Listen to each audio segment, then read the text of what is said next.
bíblica acerca do advento do Messias que haveria de vir.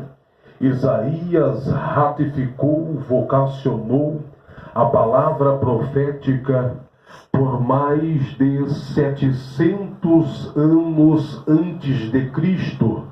Isaías vaticinou que o Filho de Deus haveria de vir para salvar a humanidade dos seus opróbrios, das suas vergonhas, das suas iniquidades, os pecados, e sobre o madeiro ele daria o brado na cruz. O brado que seria pago, consumado, o pecado do povo. Então o livro de Isaías é recheado das profecias messiânicas provenientes acerca de Jesus de Nazaré, o Salvador. Mas agora Isaías, no capítulo 43, versículo 13, ele tem uma palavra profética a todos os leitores amantes da Bíblia, que desejam morar no céu e que crer na tua palavra, que eu quero tornar a repetir. Ainda antes que houvesse dia, eu sou, e ninguém que possa fazer escapar das minhas mãos.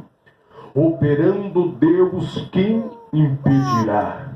O contexto bíblico do capítulo 43 de Isaías vai falar acerca, irmã Vilma, do futuro de Israel. Isaías está falando no verso 13, apanhado de um contexto bíblico sobre Israel.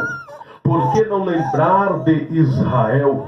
Porque sabemos que Israel foi separado, escolhido, autenticado, vocacionado, nomeado, separado pelo Senhor como povo escolhido na face da terra. Deus escolheu a Israel, Deus nomeou a Israel, Deus intitulou a Israel, Deus vocacionou a Israel como nação do seu povo e nação escolhida de Deus. Mas nós sabemos, lendo a Bíblia, que Israel, por diversos períodos, pastor Leonardo Proença, Israel virou as costas para Deus. Israel se apostatou da fé, fazendo aquilo que era desprezo e vergonha diante do Deus de Israel. Israel deixou de adorar quem deveria ser adorado. Israel deixou de glorificar quem deveria ser glorificado. Israel deixou de exaltar e bendizer quem deveria ser exaltado e bendito. Irmã Maria Penha, Israel deixou de adorar quem deveria ser adorado. Mas glórias a Deus, a Jesus de Nazaré, ao Rei da Glória, o Senhor dos Exércitos, o Rei dos Reis e Senhor dos Senhores, porque o profeta Jeremias, em Lamentações de Jeremias do teu livro, no capítulo 3, versículo 22, a Bíblia diz que as misericórdias do Senhor são a causa de não sermos consumidos. Israel pecou, mas as misericórdias do Senhor era com Israel. Israel transgrediu, mas as misericórdias do Senhor era a causa de não consumir a Israel, porque as misericórdias de Deus, ela não tem fim.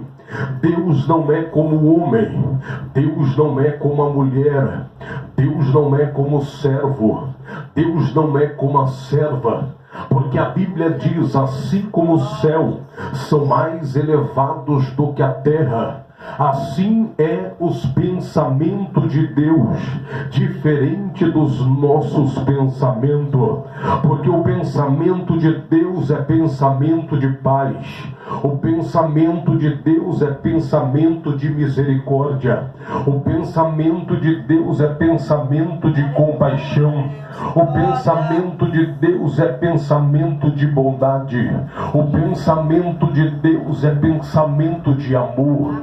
E quem sabe você está me escutando, até mesmo os vizinhos que estão à minha direita, à minha esquerda, a minha vertical e a minha horizontal. Muitas vezes você está aí com vida, Deus está te dando vida por causa da misericórdia do Senhor. É a misericórdia do Senhor a causa de não sermos consumidos. Então o contexto, pastor Leonardo, de 43 de Isaías, está falando do futuro de Israel. Lembrando que o Deus de Abraão, o Deus de Isaac, o Deus de Jacó, que é Israel, era guardado e mantido por Deus. E traduzindo para os dias atuais, nós somos também o Israel de Deus, o Israel que adora na presença de Deus, o Israel que adora em espírito e verdade, o Israel que adora e exalta o nome poderoso de Jesus, o Israel que glorifica, dá aleluia e serve a Deus com alegria, o Israel que renuncia o mundo, renuncia a carne, renuncia o pecado para ter uma vida separada diante do Senhor. Então a primazia da escolha do nome Israel, Israel cuja nação escolhida pelo Senhor.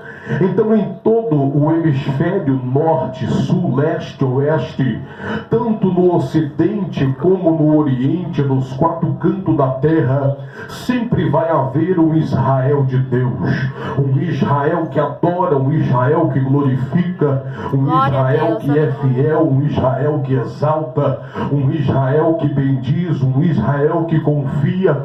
Como nós estamos aqui, parece que é insignificante reunirmos 7 pessoas, pegar um microfone, pregar uma caixa de som, uma Bíblia, e parece, será mesmo que Deus está recebendo esse louvor? Será mesmo que Deus está recebendo essa oração? Será Deus que verdadeiramente Ele está no nosso meio? Mas eu quero te afirmar com muita verdade e certeza, Deus está no nosso meio, e Ele está se alegrando desse momento que estamos passando aqui. Sabe por quê? Porque o início da igreja primitiva não tinha lindos, bonitos templos com ar-condicionado, com poltrona, com elevadores, microfones e caixa de som de ponta. Na igreja primitiva eles se reuniam em praça, nas ruas, no cenáculo, na sinagoga, porque aonde havia um verdadeiro adorador, Deus se fazia presente. Se reunia no deserto, como foi João Batista, se reunia no monte, como muitas vezes subia Jesus. Então Deus, Ele agrada de coisas simples. É tão verdade que Deus agrada de coisas simples, que o próprio Jesus disse: aprendei de mim que sou manso e humilde de coração.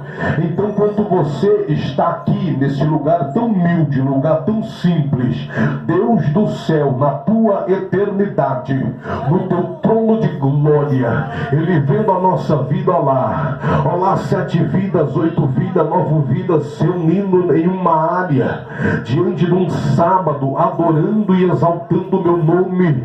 Eu me agrado porque eu amo as coisas simples. Então não perca essa simplicidade, essa certeza, essa garantia, essa convicção, porque Deus está no nosso meio. Mas quando Isaías diz sobre o futuro de Israel, ele está dizendo dizendo que ainda antes que houvesse dia, eu sou.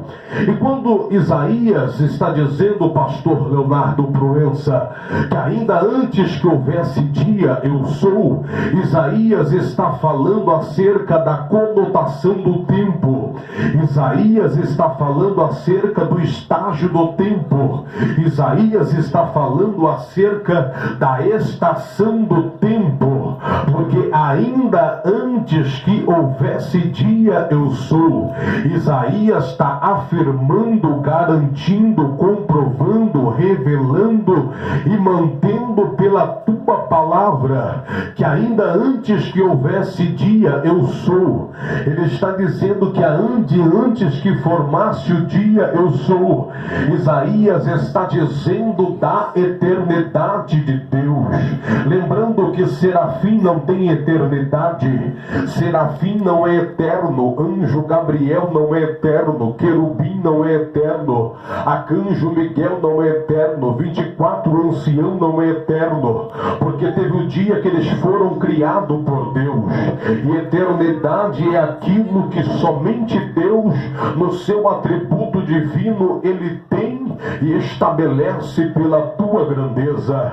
Tão verdade é esta que Isaías profetizou que um nome se vos deu, um filho vos nasceu, o nome dele será maravilhoso, o nome dele será conselheiro, o nome dele será Deus forte, o nome dele será Pai da eternidade. Peraí, eternidade não tem pai, eternidade não tem mãe, eternidade não tem princípio, eternidade não tem fim, eternidade não tem começo, eternidade não tem final, eternidade não foi gerada em uma maternidade, eternidade não foi desenvolvida no óvulo de uma mulher, mas o dia que a eternidade bater no peito e achar que ela é grande, poderosa e eterna, ela tem que lembrar que há um primeiro do que ela. Jesus é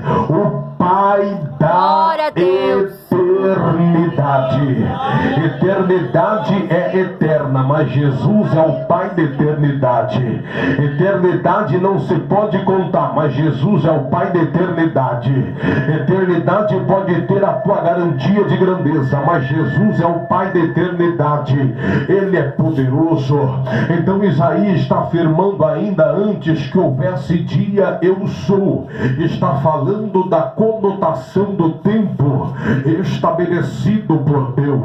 Sabemos que há dois tipos de tempo na Bíblia. Há o tempo chamado Cronos.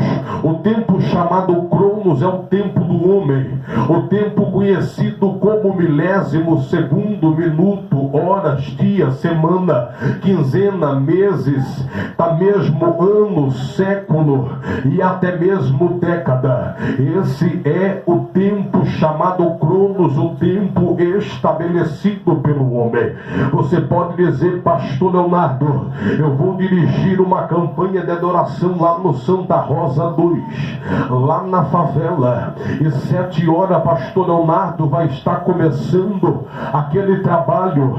Eu estou estabelecendo ao pastor Leonardo acerca do tempo que vai iniciar, e este tempo é chamado de Cronos, o tempo estabelecido pelo homem. Mas nós também temos o segundo tempo na Bíblia. O segundo tempo na Bíblia é chamado o tempo Kairos, e o tempo Kairos significa o tempo de Deus. O tempo do homem, o tempo Cronos, quem rege é o homem, mas o tempo Kairos, quem rege é Deus. O tempo do homem, quem determina é o homem, mas no tempo Kairos, quem determina é Deus. No tempo do Cronos, quem examina é o homem, mas no tempo Kairos, quem examina é Deus. No tempo do Cronos, quem faz é o homem, mas no tempo Kairos, quem determina é o Senhor. Então o tempo Kairos é o tempo de Deus, e o sábio Salomão nos deu uma aula O sábio Salomão nos deu uma instrução. O sábio Salomão nos deu uma garantia acerca desse tempo em Eclesiastes capítulo 3. O sábio Salomão começa a dizer, a Bíblia diz que Salomão sabia das coisas provenientes debaixo do céu, porque tanto no Oriente, tanto no Ocidente não havia sabedoria como a sabedoria de Salomão. E Salomão começa a dizer, há um tempo determinado, a todo propósito debaixo do céu.